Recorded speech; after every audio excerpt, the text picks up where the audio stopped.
How to download Instagram Reels video without watermark. Hello everyone, welcome back to our channel, and in this video I'm going to show you how you will be able to download Instagram Reels video without watermark. So in order to download the Instagram Reels, just simply open your Instagram, and after that just simply log into your account using your credentials, and after that just simply click on the Reels section from the left hand side menu, and over here just select the Reels that you would want to download without any watermark. So for example, I want to download this particular reel right here. Just select the reel as per your liking.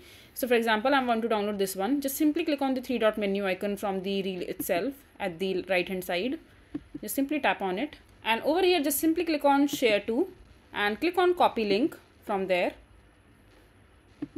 And now the link has been copied. Just simply open your Chrome browser, and on the search bar just simply search for Snap Insta download, and just click on the first link and just paste the URL that you have just copied from the Instagram and click on download.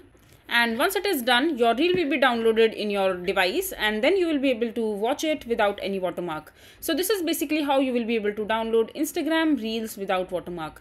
I hope you find this video to be helpful. So that is it for this video. If you find this video to be helpful, make sure to hit that like button and don't forget to subscribe to our channel for more such informative videos, and I'll see you the next time.